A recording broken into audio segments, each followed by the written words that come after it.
Did you know that roughly 40% of the labor that we creatives undertake is never paid? Or at least not directly? It's a thing that I want to talk about because we frequently undervalue and ignore all of this unpaid labor we do.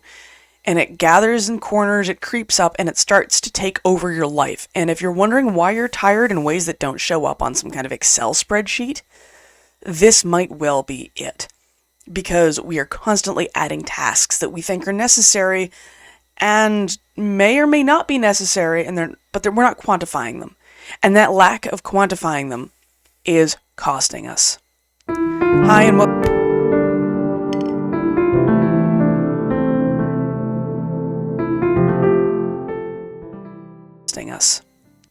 Hi and welcome to Authority, where we spill the tea on the publishing industry. I am your host, E. Probilski.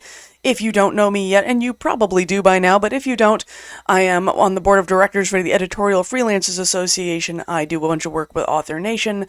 I am a nearly 20-year veteran of the writing and publishing industry, and I wrote 2 books on the craft of writing, or at least the publishing, how to write the damn book and how to publish the damn book. I will be writing more in that series.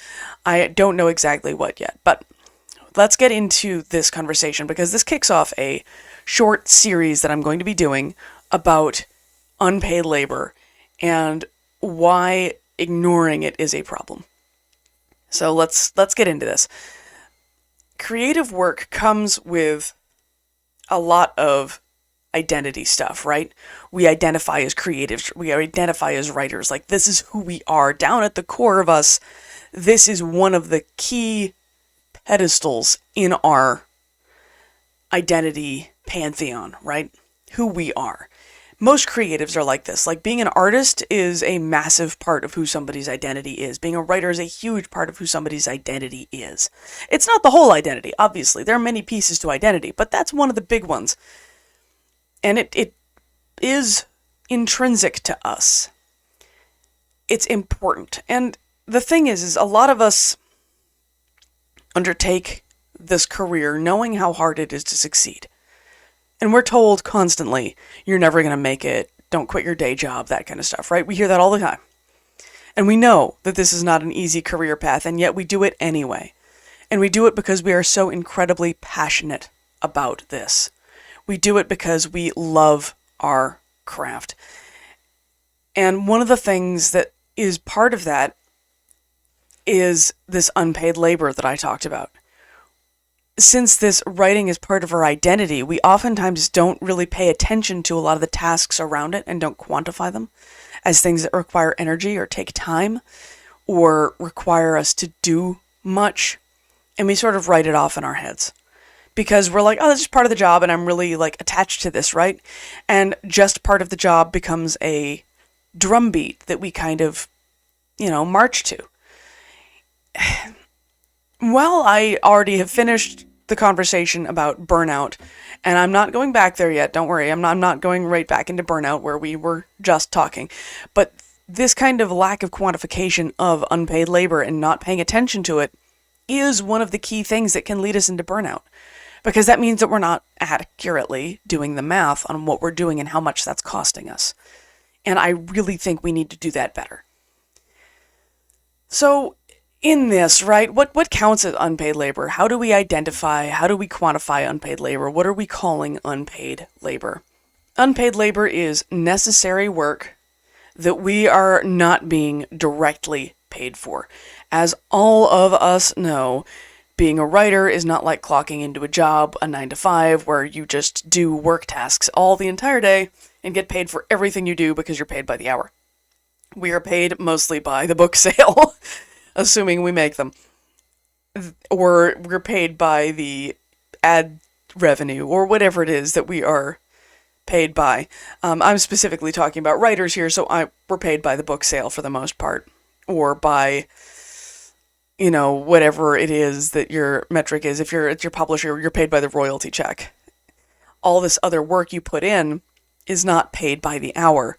Well, it does reflect in your book sales and royalty checks and all these other things. It isn't a one-to-one. So we frequently write off all this extra work we're doing we frequently kind of ignore it, put it in the background. But this extra work, this unpaid work, is things like showing up on social media, writing your newsletter, responding to people in comments of social media posts, engaging with these things, doing a bunch of branding work and thinking about who I am, who is my brand, what is my brand, who's my target audience, all of that work. And it pays off indirectly, if it pays off at all, but we hope it will, because doing those things theoretically leads to more visibility and more book sales. Just like me doing the podcast theoretically leads to more visibility and maybe leads to Substack subscribers or, YouTube subscribers or whatever. The thing is, though, like, we do have to keep track of all of this. We have to keep track of how many posts a month do I need to make on social media? Am I posting 3 times a day? Am I posting 3 times a week? What's the threshold for how often I'm posting? What am I doing with all of this stuff, right? It requires also some degree of vulnerability, because being a creative means you're in the limelight a lot. And we're going to talk more about that next week when I talk about the cost of being a public figure on the mental load. But showing up as yourself and being authentic and vulnerable and all that other stuff, when a lot of the time we would really rather not, that is in fact labor. It's work. It takes energy and effort and time, and it's hard. And a lot of this stuff feels like it's hope-based return on investment, because we're throwing all these things out there, doing all this work, hoping that our book sales tick up a little bit and we start seeing a return. But it isn't necessarily paid, which is why it's different than the 9 to 5 that I was talking about, right? We're hoping we're going to see some kind of payoff, but we might not. And a lot of this labor, it feels optional, which is one of the reasons it's invisible, right? We don't see it because we're like, oh, that's optional. I don't know if I have to do a newsletter. Like, everyone says I should, but do I have to? Maybe not. But it doesn't feel like, this is one of your work tasks at your job where you're assigned, do this, do this, do this, do this, right? That's not how this is working. So it feels kind of wibbly, optional. I don't need to do it right now. I can do it tomorrow. I can do it next week. And a lot of the time, new authors will frame these things as personal choices, rather than some kind of expectation sometimes. They have the option of doing social media. They have the option of doing a newsletter. They have the option of doing all of these different things. And it feels like we're just kind of choosing from a buffet of things we could be doing, not things we necessarily have to do. For some people, they're like, no, I have to do all these things, and oh God, and then burn themselves straight out. That absolutely does happen. And it happens with saddening frequency. But there's also the people who are like, maybe it is, maybe it isn't. These things still carry costs, even if we don't see them, even if we're kind of writing them off in the background, if we're saying, I don't need to do that right now. But when our identity and our work are so deeply intertwined, like they are for all of us creative types, that's just, we are our work. My identity as a writer is everywhere. Like, my books live on the shelf behind me and in my office. Like, I've got little sticky notes and things, all kinds of things related to being a writer. I've got t-shirts related to being a writer. That it's all over my social media, the memes I share. It's a part of my identity. It's an intrinsic part of my identity, just like being a musician. I don't talk about that here on this so much, but I am a violinist. I'm a professional musician. And that is a massive part of who I am. I'm also an artist. I do map making, which, again, I haven't talked about a ton on the podcast, but anybody who follows me on social media, you'll see me pop up with new little maps I've drawn or icons I've done for people, because I do fantasy map making for authors and for D&D people, anybody who wants a map, really. But it's part of my identity. Like, that's who I am. And it's easy for me to write off, I'm just doodling right now. I'm just kind of, sketching out some ideas. But that is labor. Even if it feels good, it's still labor. And one of the things that I've also seen with creatives, we don't tend to do well defining our work hours and then saying we're not working after this time. Most writers I know have some kind of day job. The vast majority of us have a day job. My day job is editing. So it's in the same sphere, but it isn't the same. Like, my writing is part of my career, but it isn't my entire career.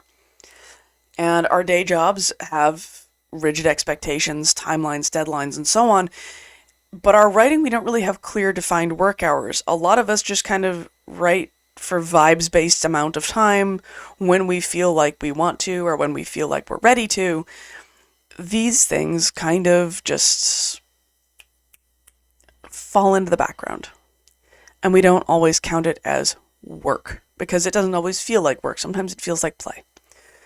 In fact, a lot of the time it feels like play, but hand-waving all of this work we're doing doesn't erase the impact it has on us. It doesn't erase the cost in mental energy. It doesn't delete that.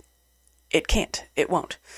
No matter how much we kind of wish it would, because as a disabled person, let me tell you, even fun things have an energy cost associated with them. Like, it doesn't matter if it's going to be fun and be a good time. Going out to the movies with my friends still has an energy cost associated with it. And I think a lot of abled people tend to not notice that as much as disabled people do because our energy costs are often so much higher and harder to ignore. This constant treadmill of things that we are doing and not really accounting for or taking stock of, it adds up. It compounds. All of these tasks we're doing, they kind of build up into a pile on top of one another. Even if they feel small and insignificant at the time, like I'm just going to pop open my phone and scroll my author's social media and, oh, there's somebody responded to a comment that I made. I should go deal with that. It feels like a nothing thing. It feels like it's nothing. Nothing. It takes like, 30 seconds? 30 seconds is nothing. And it's easy to start writing those things off, which we do all the time. But that 30 seconds usually is paired with another 30 seconds of finding the right meme, or another 30 seconds, or another 5 minutes. Each of these seemingly insignificant little points in time, each of these seemingly insignificant little activities that feel like nothing, when you start adding them up, you can start seeing this kind of exponential growth effect. Because we don't have that clear off switch, so we're always doing these little like tasks. We're always doing these little, I'm just going to check Instagram and see if somebody responded to my reel. I'm just gonna. And since these things add up and we're not keeping track of them in our heads, we get tired, and we're not sure why we're tired, because I haven't done anything. Because we're writing those tasks off as nothing. So we lose our time. We lose time that we don't really realize we're spending. We lose energy we don't realize we're spending. And nothing looks like it's big enough to like, oh, it's this. Because it's all little tiny, itty-bitty little nibbles. I don't know how many of you have ever had some kind of high-end chef dinner, but I'm sure most of you have seen the little, like, the entrees that are like the size of this. Hold on. Like the base of my tree here. We've all seen the entrees that are like this big, and you're like, how is that going to fill somebody up, right? So we've seen those. Forgive the dust on the bottom of that. I really need to clean it. But the thing is we've seen those. And everyone's like, the thing is about those dinners, those like big high-end chef's dinners, is each of those little plates, there's like 10 of them. And so each thing the size of that, about this big, each one of those little teeny tiny tasting plates, they add up. They add up a lot. I have done exactly one of those dinners in my life. I was on a cruise with my bestie, and she was having a big celebration, and she paid for us to do this really special dinner. And it was amazing. But the point is each one of those little tiny plates added up, and by the end of it, you're like, oh my God, I have eaten so much. It was good, but I have eaten so much food. But each one is tiny. Each one seems insignificant until you add them all together, and it's the same way with these tasks that I'm talking about. Each one seems insignificant until you put them all in a row and look at the sheer volume you have just done or consumed in the case of this. And then you can see, oh, that's where it came from. Gotcha. The thing is we write these things off as part of the job. Yes, my cat has opinions down here, so if you hear him yelling, I apologize. He's got feelings today, and he needs to share them, and frankly, so do I, but that's why I have a podcast, and I guess this is also his podcast, so his feelings are now in the universe. The recognition that we are dismissing this work as just part of the job. It's just part of the job. Dismissing it means we're not looking it in the face. It means we're not naming it. It means we're not quantifying it. It means we can't track or evaluate it. Excuse me. And we treat this labor as if it's downtime. It might be fun to scroll social media. We might feel like scrolling author social media for memes to share is just an entertaining thing. It's fun. We enjoy it. Sitting on the couch while we're watching TV at the end of the night, like, ooh, these are great memes. I'm going to share these with my friends. Share these on my author social medias. It's fun. But it's work. And it's like, oh, it's just part of the job. It's dismissing it. And we keep dismissing it. And then we wonder why we're tired. Because we're dismissing all the work we're doing. And we're treating labor like it's downtime. It feels like one of those ghost subscriptions where you've had a subscription to something and then forget that it exists, but it still pulls on your bank account every month, and you wonder why your bank account is lower than you thought it was. And all of these little ghost subscriptions are adding up, and then suddenly your account is empty. I'm inviting you to do an audit of your time and go through these little ghost subscriptions. Identify all these things that are, well, eating up all your time and energy. These ghost subscriptions on our time, this just part of the job, these unpaid labor pieces that we're ignoring, they also tend to disproportionately hit marginalized people. Partially because, like, I have ADHD and autism and Ehlers-Danlos syndrome and other things. I am very disabled. And other marginalized communities are spending a lot of emotional labor doing other things like just existing right now. Many of us are. And we're kind of doing ourselves a disservice if we aren't quantifying these two as part of that. As a disabled person, my emotional and physical labor costs are higher than an abled person. They just are. Both physiologically and psychologically. My ADHD will bounce around like a puppy with a stick, and I have to grab it and rein it in. That's what my medication is theoretically for. But that takes energy and effort, and so my ADHD will be like, ooh, I want to scroll Instagram. Instant dopamine hit, and scroll Instagram and find all these fun things to share with my followers and repost stuff and blah, blah, blah. It feels like fun. And it feels like dopamine. Yay, happy time. And then I'm exhausted because I've just spent like an hour and a half on Instagram or TikTok just resharing things and engaging. And that's tiring. It's work. Even if we're telling ourselves it's not. So I would like to reframe our conversations around the unpaid labor part of our job. I'd like to name the unpaid labor. I'd like to look at it, give it attention, take it to account. I'm not complaining about the unpaid labor. I'm not upset that I have to do these things. It's not a problem for me that I have to do these things, because it is, in fact, part of the job that I signed up for and voluntarily did. I have chosen this profession. On purpose, intentionally. So I'm not complaining about the unpaid labor. I'm not saying, oh, you shouldn't have to do it. No, I should. But I do need to account for it. I need to pay attention to it. I need to actually identify and work on this unpaid labor, rather than ignoring it. Because that allows me to be aware of it and plan around it. I can put boundaries on it. Like the Instagram scrolling to share things to my author social media feed, I can identify I will do that for X amount of time at X amount of time.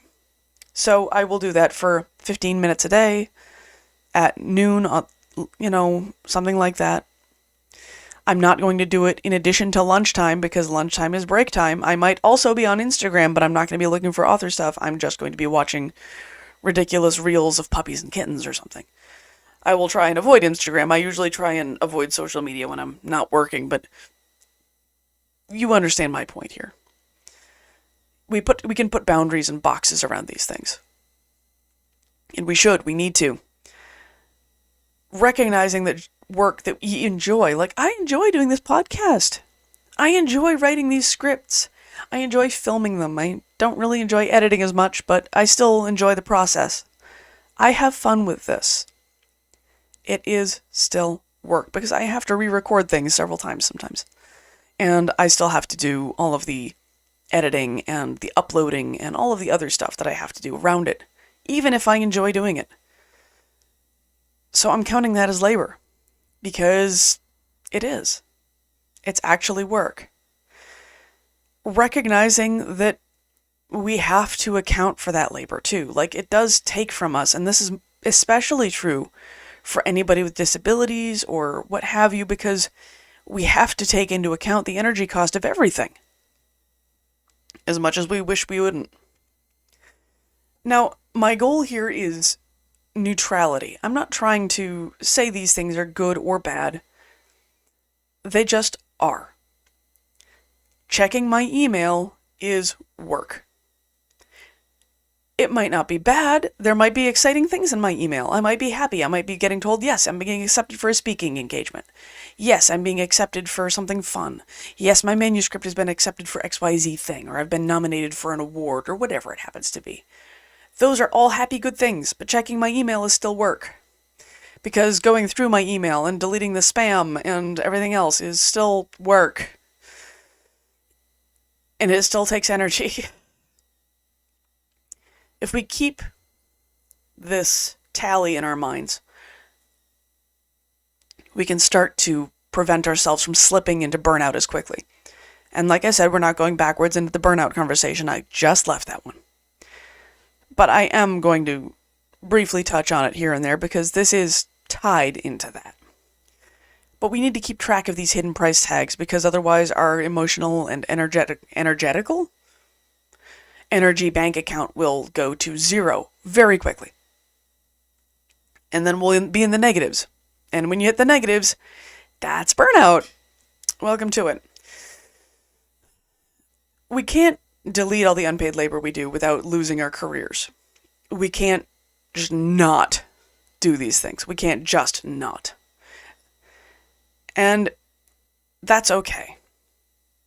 If we are intentionally and consciously engaging in recognizing it and accounting for it, our default will not be overload.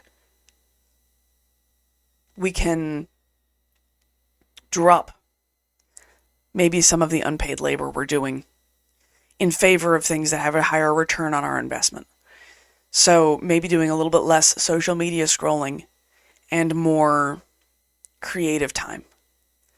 We can put boundaries on these things and save ourselves the trouble of having to go through all of this forever and ever and ever and exhaustion.